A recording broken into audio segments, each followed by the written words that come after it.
중증 치매인 부모님을 모시던 자녀가 있었습니다. 그래서 그 자녀는 부모님 명의 계좌를 자신이 관리하면서 그 돈으로 부모님 생활비와 병원비 등을 감당했다고 합니다. 그런데 부모님이 돌아가신 뒤 다른 형제가 그 자녀를 절도죄, 컴퓨터 등 사용 사기죄로 고소했습니다.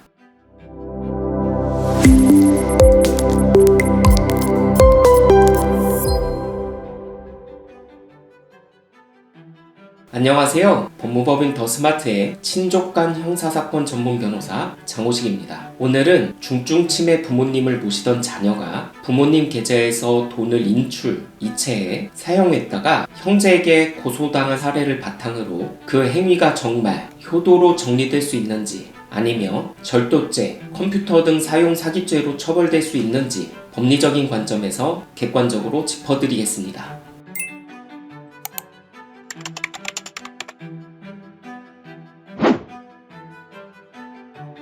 중증 치매인 부모님을 모시던 자녀가 있었습니다. 부모님을 돌보다 보면 병원비, 약값, 간병비, 생활비 등 돈이 계속 필요했겠죠. 그래서 그 자녀는 부모님 명의 계좌를 자신이 관리하면서 어떤 때는 현금을 인출하고 어떤 때는 자기 계좌로 이체한 뒤 그 돈으로 부모님 생활비와 병원비 등을 감당했다고 합니다. 그런데 부모님이 돌아가신 뒤 상속재산 분할 협의가 잘 진행되지 않자 다른 형제가 그 자녀를 절도죄, 컴퓨터 등 사용 사기죄로 고소했습니다.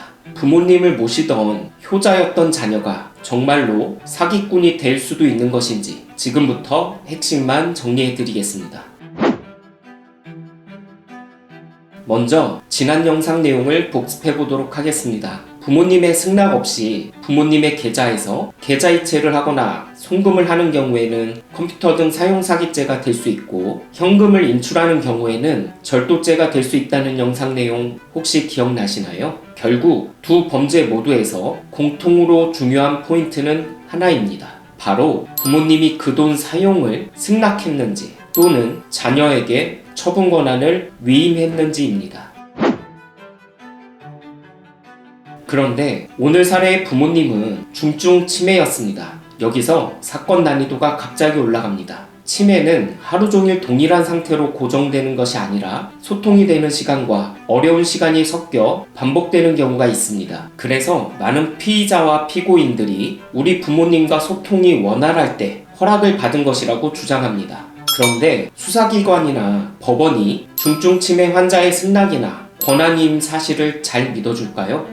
안타깝게도 수사기관이나 법원은 그런 주장을 잘 믿어주지 않는 경우가 많습니다. 그렇다면 치매 부모님을 모시던 자녀는 형사처벌을 피하기 어려운 걸까요? 반드시 그렇지만은 않습니다. 만약 오늘 소개드린 사연과 같은 어려움을 겪고 계신 분이 있다면 다음과 같이 대응하시는 것이 중요합니다. 첫째, 사용처의 정당성을 입증해야 합니다. 인출한 돈이 개인적 용도가 아니라 부양료, 병원비, 약값 등 부모님을 위해 쓰였음을 영수증과 장부를 통해 객관적인 자료로 증명해야 합니다. 둘째, 부모님의 상태와 관리 관행을 시간순으로 정리하셔야 합니다. 치매 환자라도 시기별로 상태가 달라질 수 있기 때문에 누가 언제부터 통장 카드를 관리해왔는지, 생활비, 병원비를 어떤 방식으로 처리해왔는지, 부모님이 비교적 의사소통이 가능했던 시기에 어떤 요청, 지시를 했는지 이 흐름을 사건 전후 맥락으로 만들어 주셔야 합니다. 만약 간병인, 요양보호사, 병원 관계자 등 제3자가 그 당시 부모님이 누구에게 어떤 방식으로 관리를 맡겼다, 이러한 사정을 알고 있다면 도움이 될 수 있습니다.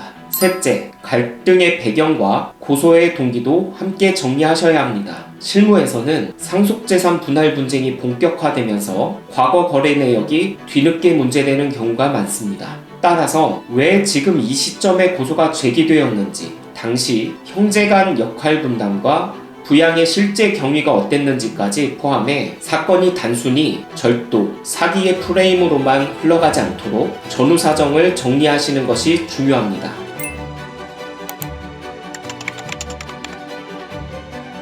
부모님을 모신 사정이 있다고 해서 법이 자동으로 면책을 해주는 것은 아닙니다. 억울하게 부모님 돈 빼돌린 자식으로 몰려 잠 못 이루고 계신다면 법무법인 더 스마트가 여러분의 명예회복은 물론 정당한 권리를 지켜드리기 위해 끝까지 함께하겠습니다. 도움이 필요하시면 영상 하단 링크나 댓글을 통해 상담을 신청해 주시면 됩니다. 오늘 영상이 유익하셨다면 구독과 좋아요 부탁드립니다. 지금까지 신족간 형사사건 전문 변호사 장호식이었습니다. 감사합니다.